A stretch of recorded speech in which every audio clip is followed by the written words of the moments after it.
വിശദാംശങ്ങളിലേക്ക്. മൂന്നാറിലെ കയ്യേറ്റം ഒഴിപ്പിക്കലുമായി ബന്ധപ്പെട്ട നിവേദിത പി ഹരൻ റിപ്പോർട്ടിൽ നിലപാട് അറിയിക്കാത്തതിൽ സർക്കാരിനെ അതൃപ്തി അറിയിച്ച ഹൈക്കോടതി റിപ്പോർട്ട് അംഗീകരിക്കുന്നുണ്ടോ എന്ന് ചോദിച്ച കോടതി 18-നകം നിലപാട് അറിയിക്കണമെന്നും വ്യക്തമാക്കി.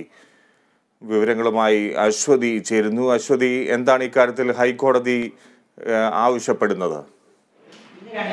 ഫിജി, ഈ വിഷയത്തിൽ മൂന്നാർ കയ്യേറ്റം ഒഴിപ്പിക്കുന്നതുമായി ബന്ധപ്പെട്ട സർക്കാരിനോട് ഹൈക്കോടതി നിവേദിത പി ഹരന്റെ റിപ്പോർട്ട് അംഗീകരിക്കുന്നുണ്ടോ എന്നാണ് ഇപ്പോൾ ചോദിച്ചിരിക്കുന്നത്. ഈ റിപ്പോർട്ട് സംബന്ധിച്ച വലിയ വിവാദങ്ങൾ സംസ്ഥാനത്ത് ഉടനീളം ഉണ്ടായിരുന്നു. ഇതിൽ വൺ എർത്ത് വൺ ലൈഫിന്റെ ഹർജിയുമായി ബന്ധപ്പെട്ടിട്ടാണ് ഇപ്പോൾ മൂന്നാറിലെ ഈ വിഷയങ്ങൾ വീണ്ടും സജീവമാകുന്നത്. ഇതിൽ നിവേദിത പി ഹരന്റെ റിപ്പോർട്ട് സർക്കാർ അംഗീകരിക്കുന്നുണ്ടോ എന്ന് കോടതി ചോദിച്ചതാണ് ഇതിൽ ഏറ്റവും പ്രധാനപ്പെട്ടത്.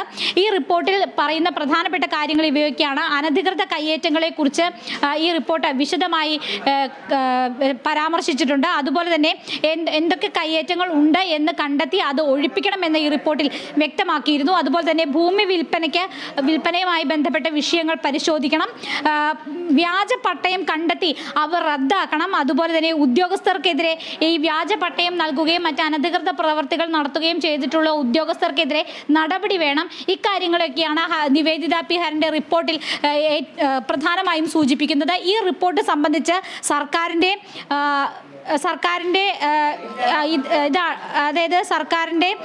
മറുപടിയാണ്. ഈ റിപ്പോർട്ട് അംഗീകരിക്കുന്നുണ്ടോ എന്ന കാര്യത്തിലുള്ള വ്യക്തതയാണ് ഇപ്പോൾ ഹൈക്കോടതി ചോദിച്ചിരിക്കുന്നത്. ഈ നിലപാട് അറിയിക്കാത്തതിൽ ഹൈക്കോടതി അതൃപ്തി രേഖപ്പെടുത്തിയിട്ടുണ്ട്. വൺ എർത്ത് വൺ ലൈഫിന്റെ ഹർജിയുമായി ബന്ധപ്പെട്ടാണ് ഇപ്പോൾ മൂന്നാറിലെ കുടിയേറ്റം, അതുപോലെ തന്നെ ഇവിടുത്തെ കൺസ്ട്രക്ഷൻ അടക്കമുള്ള കാര്യങ്ങളെ, ഈ പട്ടയങ്ങൾ, അതുപോലെ തന്നെ നിർമ്മാണ പ്രവർത്തനങ്ങൾ തുടങ്ങിയ കാര്യങ്ങളുമായി ബന്ധപ്പെട്ട വലിയ തോതിലുള്ള ചർച്ചകൾ വരുന്നത്. ഈ വിഷയം, ഈ വൺ എർത്ത് വൺ ലൈഫിന്റെ ഹർജി പരിഗണിച്ചുകൊണ്ടാണ് ഇപ്പോൾ ഹൈക്കോടതി ഇത്തരത്തിലുള്ളൊരു പരാമർശം നടത്തിയിരിക്കുന്നത്. മാത്രമല്ല, നിവേദിതയുടെ റിപ്പോർട്ടിൽ 18-നകം ഈ മാസം 18-ാം തീയതിക്കകം സർക്കാർ ഈ വിഷയത്തിൽ ഹൈക്കോടതിയിൽ മറുപടി നൽകണമെന്നും പറഞ്ഞിട്ടുണ്ട്.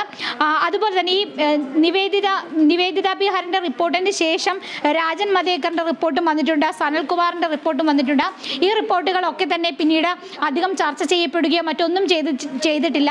ഇപ്പോൾ വൺ എർത്ത് വൺ ലൈഫും സൂചിപ്പിക്കുന്നത് നിവേദിത പി ഹരന്റെ റിപ്പോർട്ട് നടപ്പിലാക്കണമെന്നതാണ്. ഇത് സംബന്ധിച്ച ഹർജിയിലാണ് ഇപ്പോൾ സർക്കാരിൻ്റെ അഭിപ്രായം തേടിയിരിക്കുന്നത്. ഈ മാസം 18-നകം സർക്കാർ ഇതിൽ മറുപടി നൽകണം. അതുമാത്രമല്ല, മണ്ണിടിച്ചിലിൽ ഇടുക്കി ജില്ലയിൽ നടപടി എടുത്തിട്ടില്ല എന്നൊരു പരാമർശവും ഉണ്ടായിട്ടുണ്ട്. 2016-ലെ ദുരന്ത നിവാരണ അതോറിറ്റി ഉത്തരവ്, സംസ്ഥാന ദുരന്ത നിവാരണ അതോറിറ്റിയുടെ റിപ്പോർട്ടുണ്ടായിരുന്നു. അത് ഇടുക്കി ജില്ലയിൽ ഇതുവരെ നടപ്പാക്കിയിട്ടില്ല. ഇടുക്കി ദുരന്ത നിവാരണ അതോറിറ്റി ഇക്കാര്യത്തിൽ നിലപാട് അറിയിക്കണം. അതും ഈ 18-ാം തീയതിക്കുള്ളിൽ തന്നെ നിലപാട് അറിയിക്കണമെന്നാണ് ഇപ്പോൾ ഹൈക്കോടതി വ്യക്തമാക്കിയിരിക്കുന്നത്. ഇടുക്കിയിൽ കെട്ടിട നിർമ്മാണത്തിന് മാനദണ്ഡം വേണമെന്നും ഹൈക്കോടതി ചൂണ്ടിക്കാണിച്ചിരിക്കുന്നു. അതായത് ഇടുക്കിയിൽ ബിസിന്റെ മാനദണ്ഡം,